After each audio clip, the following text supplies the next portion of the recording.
আপনি কি খাবার খাচ্ছেন? তাহলে হয় খাবারটা পরে খান, না হলে ভিডিওটা পরে দেখুন। দুইটা একসাথে করার প্রয়োজন নেই, কারণ আমাদের আজকের ভিডিওটা খাবার রিলেটেড।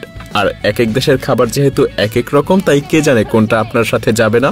তো চলুন শুরু করা যাক।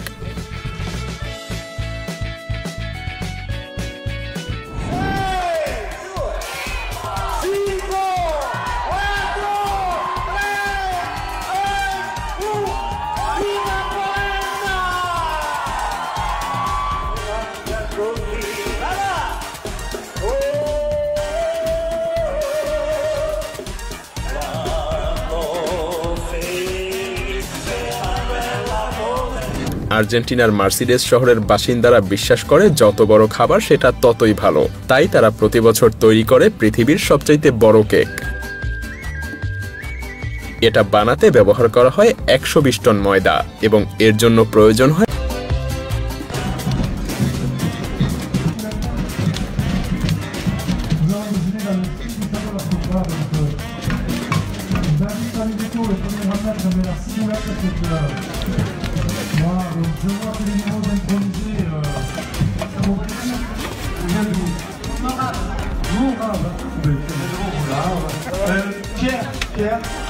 Pierre, s'il te plaît, viens voir.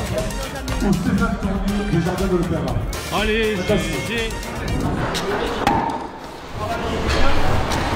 উজবেকিস্তানের এই বিখ্যাত খাবারটাকে বলা হয় প্লো। তবে এটাকে রান্না করতে হলে অবশ্যই একজন দক্ষ শেফের প্রয়োজন।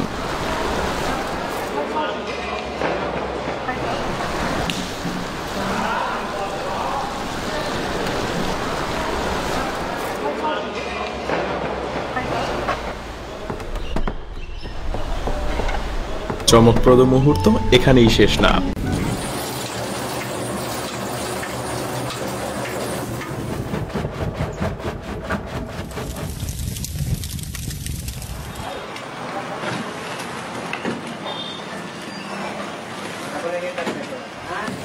এখন আপনি পাকিস্তানের গুড় তৈরির একটা বিশেষ প্রক্রিয়া দেখতে পাচ্ছেন।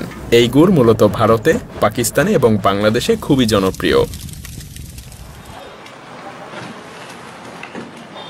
এই প্রক্রিয়া শুরু হয় মূলত আখ গুঁড়ো করে রস বের করে, আর তারপর ধীরে ধীরে সেই রস ফোটানো হয় যতক্ষণ না পর্যন্ত এটা ঘন হয়। যদিও এই খাবারটা এমনিতেই খাওয়া যায়, সেই সাথে মিষ্টি এবং অন্যান্য খাবারেও ব্যবহার করা হয়।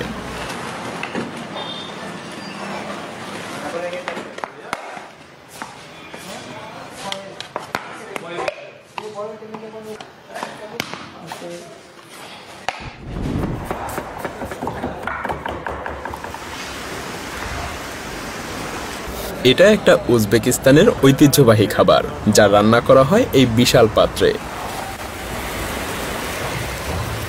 আর এই আইকনিক খাবারের প্রধান উপাদানগুলো হলো চাল, মাংস, গাজর এবং ছোলা।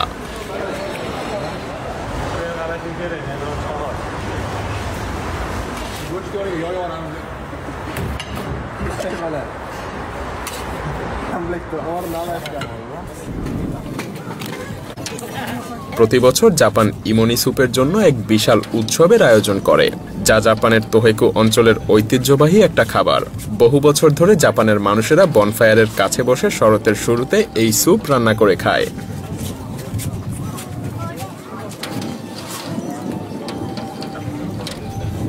আজকাল হাজার হাজার পর্যটকও জাপানের স্থানীয়দের সাথে মামিগাকি নামের এই নদীর তীরে এই উৎসবে যোগ দেয়।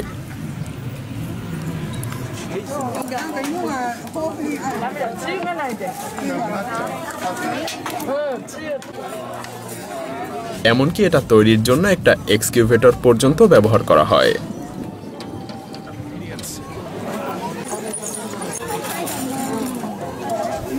কাঠিতে ঝুলিয়ে এই কেকগুলোকে বিক্রি করা হয় এবং এসব দোকানদার এগুলোকে বিক্রি করে প্রচুর অর্থ উপার্জন করে, কারণ এটা কোরিয়ার অন্যতম জনপ্রিয় স্ট্রিট ফুড, আর এগুলো যেন রান্নার চাইতেও দ্রুত বিক্রি হয়ে যায়।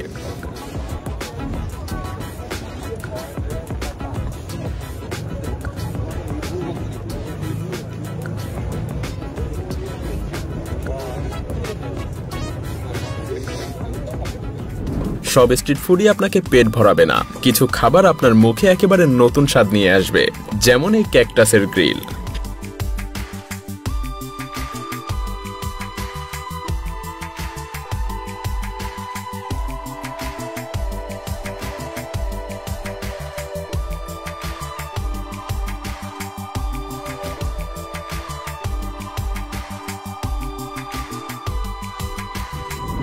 সিলোমা একটা জনপ্রিয় স্ট্রিট ফুড, যা তৈরি করা হয় বিভিন্ন মশলা দিয়ে, বিশেষ করে লাল মরিচ দিয়ে।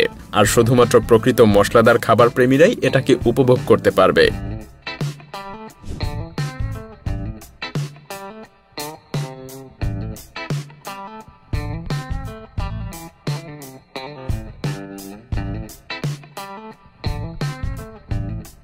তবে একটু পরিশ্রম করলেই আপনিও এটা অনায়াসে বাসায়ও বানাতে পারবেন।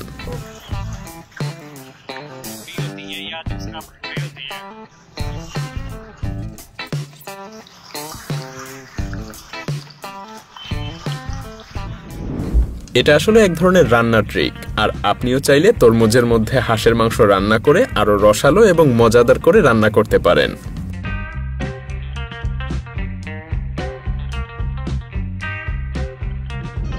কি ভাবছেন, এটা কি কোনো স্ট্রবেরি পুডিং? না, এটা আসলে শূকরের রক্ত দিয়ে তৈরি চীনের একটা জনপ্রিয় স্যুপ, অথচ এটাকে দেখে অন্য কিছুই মনে হয়।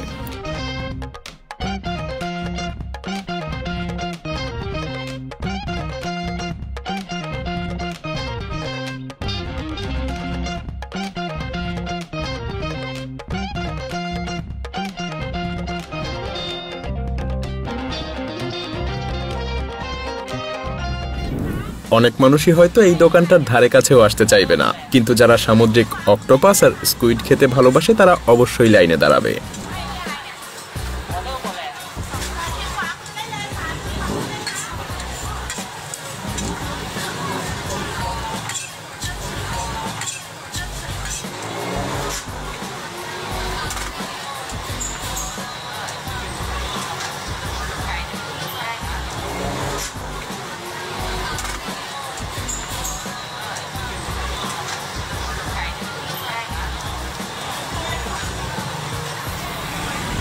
পৃথিবীর বিভিন্ন দেশে যেখানে স্ট্রিট ফুডের দোকানগুলো আপনাকে আইসক্রিম বা অন্যান্য মুখরোচক খাবার খাওয়ার জন্য ডাকবে, সেখানে থাইল্যান্ডে আপনাকে বিভিন্ন পোকামাকড় খাওয়ার জন্য ডাকা হবে।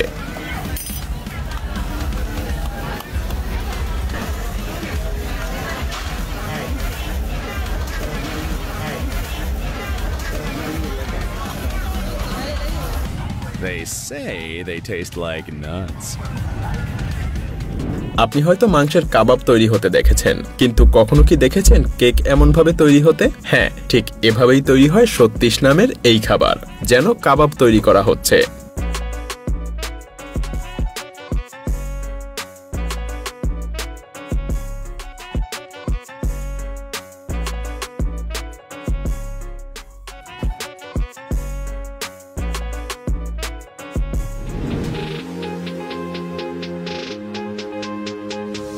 এই শেফের চেহারা না দেখে এটা দেখুন যে সে কিভাবে ক্যান্ডি তৈরি করছে।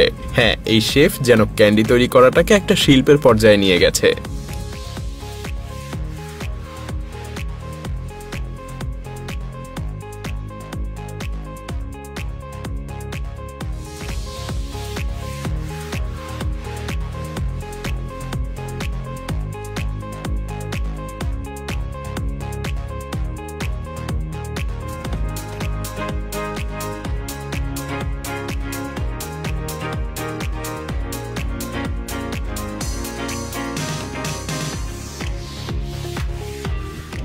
কখনো কখনো একজন ভালো রাঁধুনি সত্যিই যেন একজন ভালো শিল্পী হয়ে ওঠে, যেটা তাদের খাবার পরিবেশনের মাধ্যমেই ফুটে ওঠে।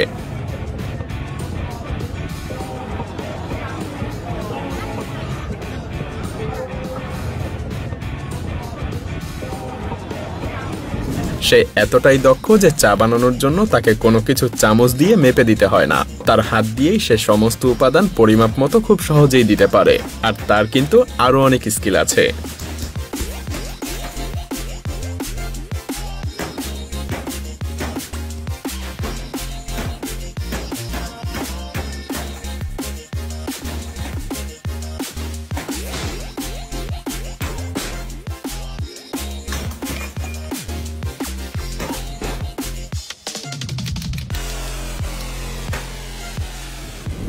জাপানিজ এই স্ট্রিট ফুডকে বলা হয় টাকোয়াকি, আর এটা জাপানে খুবই জনপ্রিয়।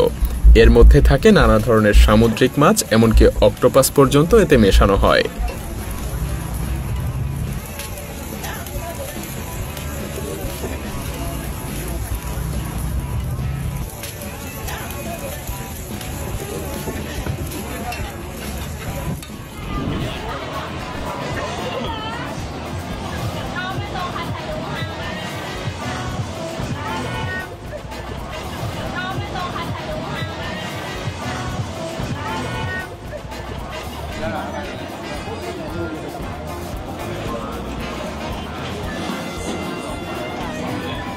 আপনার দেখে মনে হতে পারে সে এগুলো একা খাবে না, কিন্তু মজার ব্যাপার হলো সে এগুলো একাই খাবে। হ্যাঁ, ঠিকই দেখছেন, 2 হাত পুরো চুবিয়ে সে পানিপুরি তৈরি করছে। डाउट है तो लेफ्ट में जाओ, ट्राई करो भगत जी की करेंगे। अच्छा, अगर हमारे पर आपको डाउट है, जब डाउट है तो लेफ्ट में जाओ, ट्राई करो भगत जी के बारे में। अच्छा, आप हमसे ऐसे नहीं करो। अच्छा अच्छा। অনেকেই এমন অস্বাস্থ্যকরভাবে পানিপুরি তৈরি করতে দেখে পাশের দোকানেও চলে যাচ্ছে, কিন্তু তারপরেও কারা যেন লাইনে দাঁড়িয়ে আছে অস্বাস্থ্যকরভাবে এই পানিপুরি খাওয়ার জন্য। आ गया है गाइस, देख सकते हैं। और ये रहा अपना गोलगप्पा, इनका मोस्ट स्पाइसीएस्ट गोलगप्पा है, एक बार खा के देखते हैं। ইতালি আধুনিক পিৎজার জন্মস্থান হলেও এই রুটি সারা বিশ্বে পরিচিত। হ্যাঁ, পাকিস্তানের এই সুস্বাদু খাবারের নাম লাহোরি কাতলামা, যা অনেকটা পিৎজার মতো।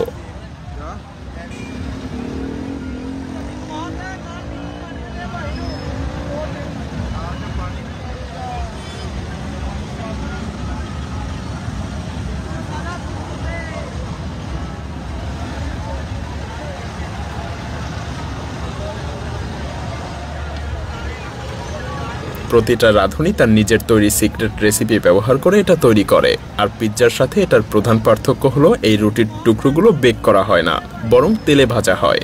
আর এই ভাজা রুটির গন্ধ এতটাই লোভনীয় যে যারা বাজারে কেনাকাটা করতে আসে তারা এটা দেখলে যেন না কিনে আর বাড়ি ফিরতে পারে না।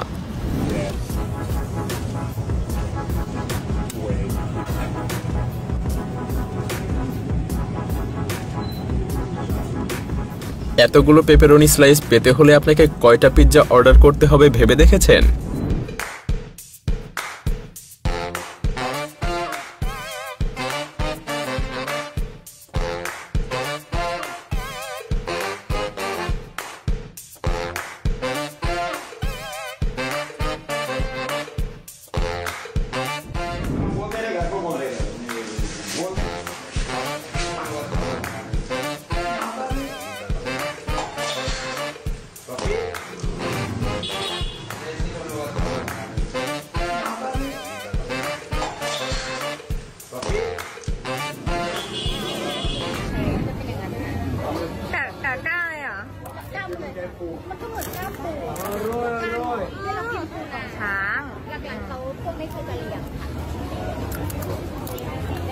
না, এটা কোনো বিচ্ছু বা স্করপিয়ন আকৃতির কোনো খাবার না, এটা আসলেই বিচ্ছু।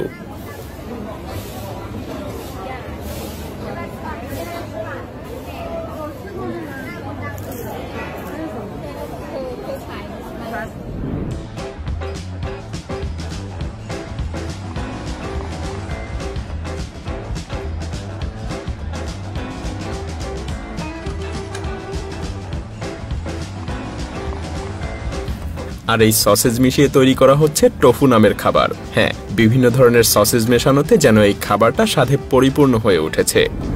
নুডলস যদি এভাবে কয়েক মিটার লম্বা করতে হয় তবে অবশ্যই আপনাকে এই শেফের মতো দক্ষ হতে হবে।